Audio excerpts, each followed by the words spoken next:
Gas booking करताना जरा सावधान, तुमचे पण लाखो रुपये गायब होऊ शकतात। कसे सांगतो। सध्या देशभरामध्ये गॅसची टंचाई आहे आणि सायबर भामटे त्याचा चांगलाच फायदा घेत आहेत। लोकांना फोन आणि फेक मेसेजेस करून फसवणूक केली जात आहे। काही प्रकरणांमध्ये लोकांचे 1.5 लाख ते 3 लाखांपर्यंत देखील नुकसान झालेलं आहे।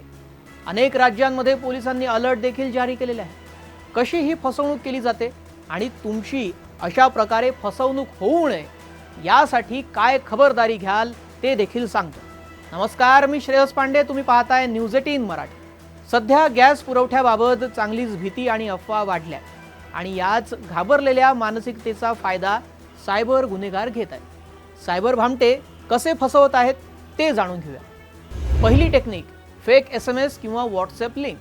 तुमचा गॅस बंद होणार आहे, KYC अपडेट करा, तात्काळ सिलेंडर बुकिंग करा असे मेसेज तुम्हाला पाठवले जातात आणि तुम्ही लिंकवर क्लिक केल्यावर फेक वेबसाईट उघडते आणि तुम्ही त्यावर क्लिक केलं की बस झालं, तुमचं सिस्टीम हॅक आणि नंतर तुमचं बँक अकाउंट खाली।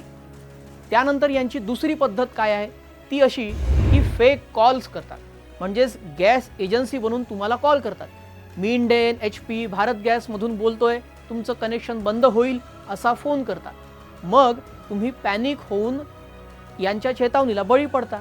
मग OTP, UPI पिन मागतात आणि तुम्ही न कळत त्यांना सहज हे सर्व सांगितलं ते प्रदान करतात आणि मग झालं, बँक अकाउंट खाली। त्यानंतर तिसरी पद्धत ती म्हणजे अशी की ॲप किंवा इतर काही तुम्हाला लिंक्स वरून डाउनलोड करायला सांगतात, फाईल्स डाउनलोड करायला सांगतात। व्हॉट्सअपवर फाईल पाठवतात आणि ॲप इन्स्टॉल करा असं सांगतात। तुम्ही चुकूनही जर का ते ॲप इन्स्टॉल केलं तर तुमच्या फोनचं पूर्ण कंट्रोल त्यांच्या हातात जातं। मग त्यांना जे हवं ते तुमच्या फोनमधून गायब।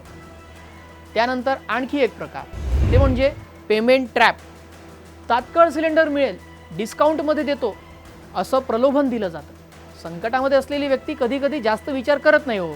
आपल्याला वाटतं मिळतंय ना, वेळेला महत्त्व आहे म्हणून लोक लगेच पैसे भरतात, पण सिलेंडर कधीच येत नाही, गेले पैसे वाया। आता तुमच्याकडे जर गॅस पाईपलाईन असेल तर महानगरमधून बोलतोय असं सांगून तुमचं कनेक्शन बंद होणार आहे, या लिंकवर क्लिक करा आणि अमुक तमुक प्रोसेस फॉलो करा असं देखील तुम्हाला सांगितलं जातं। तुमच्यावर दबाव सुद्धा टाकतात, आत्ताच करा नाहीतर कनेक्शन बंद होईल, हीच शेवटची संधी आहे, लगेच करा असं प्रेशर तुमच्यावर क्रिएट केलं जातं। त्यामुळे घाईघाईमध्ये लोक चूक करतात आणि तिथेच ते फसतात। मुंबईमध्ये महानगरच्या नावे अभिनेत्याला देखील यांनी सोडलं नाही। आता देशभरामध्ये अशा किती घटना घडल्या आहेत त्यावर जरा एक नजर टाकूया। राजस्थान, पंजाब, दिल्ली, उत्तर प्रदेश, कर्नाटक, तेलंगणा या राज्यामध्ये अशा अनेक घटना घडलेल्या आहेत। त्यामुळे देशभरामध्ये आता पोलीस देखील सतर्क झालेले आहेत, नागरिकांना अलर्ट देखील देण्यात आला। काही ठिकाणी तर 1.5 लाख ते एकदम 3 लाखांपर्यंत फसवणूक झालेली आहे। महाराष्ट्रामध्ये 4 लाखांपर्यंतचं देखील नुकसान झालेलं आहे। डोंबिवलीमध्ये ही केस आहे। हे आयसोलेटेड केस नाही आहेत, तर नेशन वाईड हे स्कॅम वेव्ह आहे। बरं, आता तुमच्यासोबत असा स्कॅम होऊ नये यासाठी काय कराल ते देखील मी तुम्हाला सांगतो। तुम्ही कसे वाचू शकता।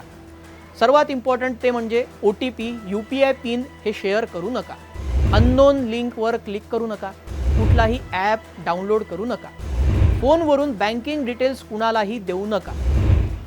खबरदारी तुम्हाला ही घ्यावी लागेल। फक्त ऑफिशियल ॲप्स, वेबसाईटवरूनच बुकिंग करा। एजन्सीचा नंबर स्वतः व्हेरीफाय करा। संशयास्पद कॉल लगेच कट करा। फसवणूक झाली तर 1930 वर कॉल करा।